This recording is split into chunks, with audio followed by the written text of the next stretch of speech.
2, 1, now 3, How Can That Be? By Anna J. Small-Roseboro.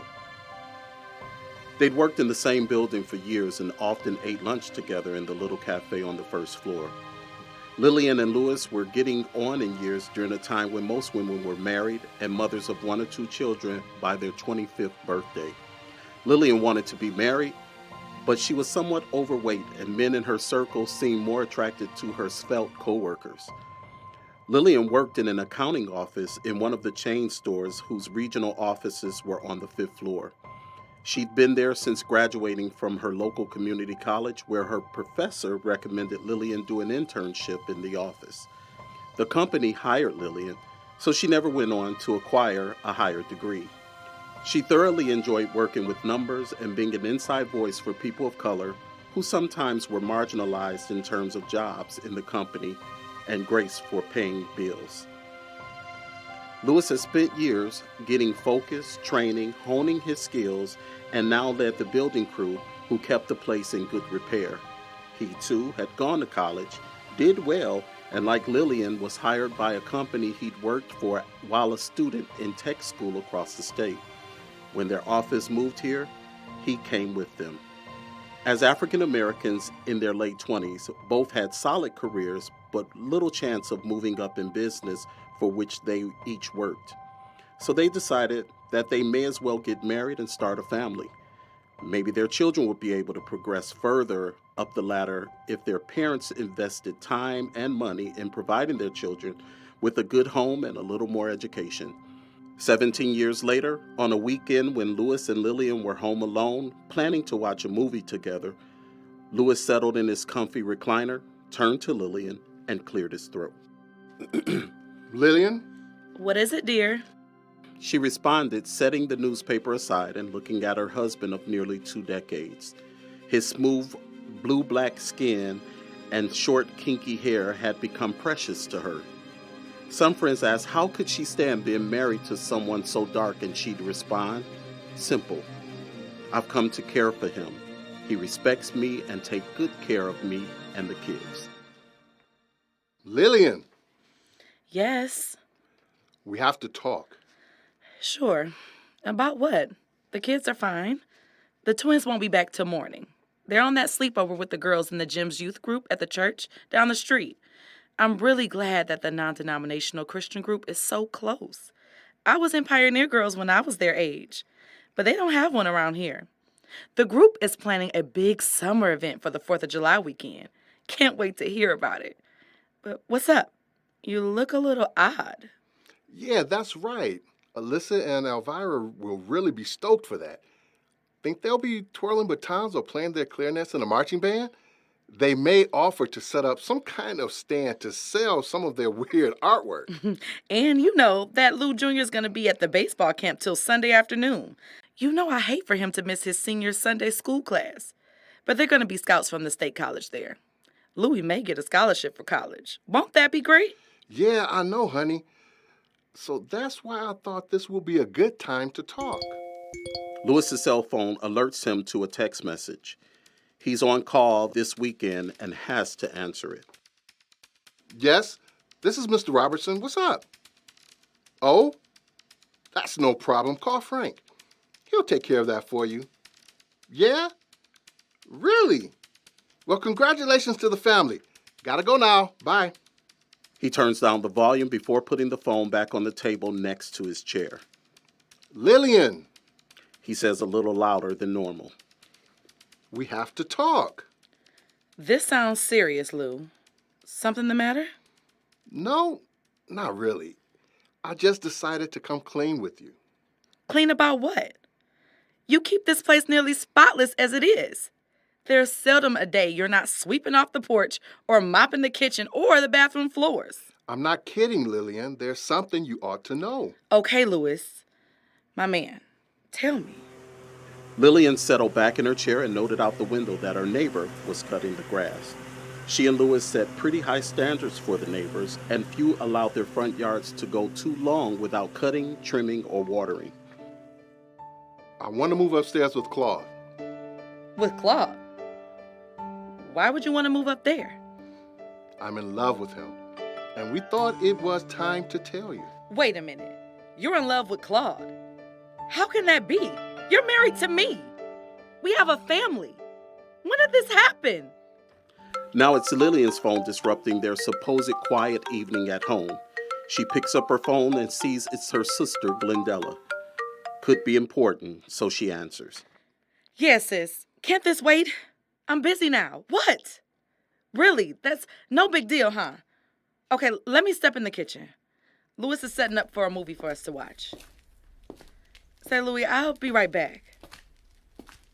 Lillian is glad for a reason to leave the room to process what she's just heard, and she's not ready to talk about any of it to her only sibling, her oldest sister, Glendella. They've been close since they were children growing up in a trailer park near the Finger Lakes of upstate New York. But Glendella had married early and had left town with her husband. She just recently moved back. No, Glendella. I don't really have time to talk. Let's meet Monday. I gotta stop by the Nourish Your Curls shop after work to pick up some hair products. We can meet there and pick up dinner. Monday is Louis' day to work late, and the kids will be studying for their AP exams. Sure, okay. See you at church tomorrow. Lillian turns off the phone and leaves it in the kitchen to avoid being disrupted again. She takes a deep breath and returns to the living room and takes a seat. This time, she turns to face her husband. Tell me again, when did you and Claude start up? I haven't seen anything different. It didn't just happen. Claude and I have been together for some time now. Claude and I met in college. He didn't know I was here. I saw a college logo on his car in the office building parking lot and looked up the owner. Later that week, we met for lunch to catch up as alums. I learned he'd done better in college and got that job in the business office. No. Well, not know about his job, but know about you two. Yes, honey. That's why he moved upstairs when you and I bought this two-family house last year. In fact, he helped me with the down payment. I'd been saving for a house since we got married, and when this two-flatter came up for the sale, not far from our apartment, Claude and I decided to buy it. We knew the kids wouldn't want to move very far from their friends. You and Claude. Lillian sat trembling in disbelief. Louis kept talking, nearly gushing as though a dam had burst, and he was finally able to talk. We figured it would be big enough for a growing family with a basement so clean and dry. We knew that Lou Jr. would be fine in the basement because there's a half bath down there with a shower. The twins would be delighted to have their own bedrooms, even though they still have to share a bathroom. And with the master bedroom suite for us, you thought it was perfect. Claude knew he'd be fine with the 2 bedrooms on the second floor. Wait a minute. You and Claude? After all this time? Lillian looked around. The sound of the lawnmower would block whatever is going on over here. Well, now I want to move up there with him. Oh, no, not again. Hold on. He picks up the phone and turns it over. It's Lou Jr. Louis Sr. takes a deep breath, puts on his dad hat, and answers. Hello, son. How's it going at camp?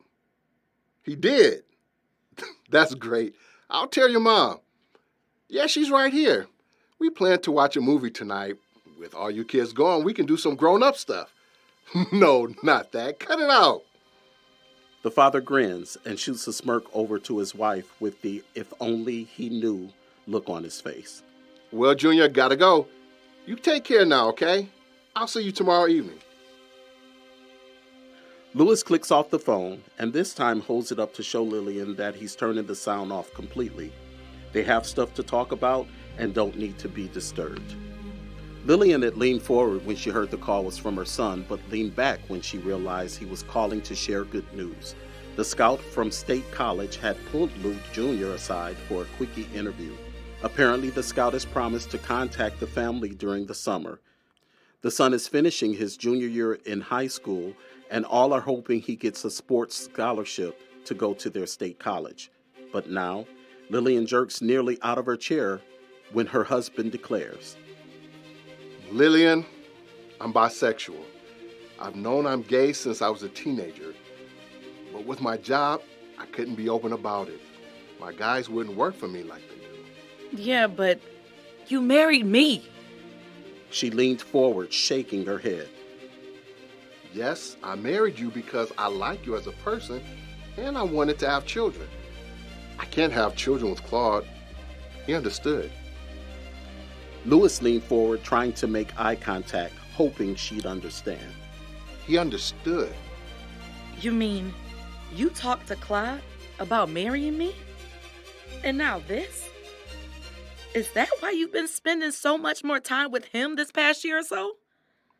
Yes, we've decided to come out of the closet and live openly. Lil, honey, you know he loves our children just as much as I do. That's why he encouraged them to call him Uncle Claude. He doesn't want to lose them, and he knows I plan to take care of you all financially forever. In fact, Claude has already been saving to help send the girls to college. Wait a minute. Louis, this is coming at me too fast. You and Claude have been together for nearly 2 decades, and you're just now telling me about it? Yes, he and I are tired of living a double life. You seem to be fine and don't seem to miss the decreased physical relations this past year. It looked like you could take him or leave him. I can't say all that is true, but I've never really had a strong sexual drive. And you were so gentle with me that it wasn't difficult to go along to have the children. Once they were born, I didn't miss not being intimate with you in that way. I know, babe, but I have continued with Claude. The passionate side of our relationship seems to be less of a drive, but we do want to live as a couple. A couple? But, Louis, you and I are a couple. Claude was best man at our wedding. We got married in a church. The two shall become as one. We've been one happy family for over 15 years. I've been married, content as a breadwinner, and delighted as a father. But I've not been really happy unless I've been with Claude. Lillian, still in shock, sits shaking her head and swaying left to right in her leather lounge chair. He answers her questioning eyes. Claude understands that my first priority will always be my family. Now he would like family to be him too. He knows I want to stay near you all and continue to care for you to the best of my ability. That's not going to change if I just move upstairs. Louis, this is too much. Lillian slams her hand on the side of the table, nearly sweeping off the colorful crystal bowl he bought for their 15th anniversary. Her husband was like that. He was a celebrator. He'd been living pretty much on his own since he graduated from college and no longer had any relatives living in town. Lillian and the kids were his family. Or that's what Lillian thought. Yes, Claude had always been around as Louis's best friend and what Lillian thought was his play brother. Now she's learning that her husband Louis Sr. and Claude have been lovers all this time. Now they want to come out publicly and move in together, live as a couple, and reside upstairs from her and the 3 children. Too much. What about our kids? They're teenagers. What would they think? What about our friends, their friends? What about the church? We're all active members of the same congregation where we got married just 2 blocks away. And you and Claude are ushers, for crying out loud. I sing in the choir. In fact, I have a solo tomorrow. Oh, Louis. Will they just throw us out? Oh, God. What are we going to do? What would Jesus do?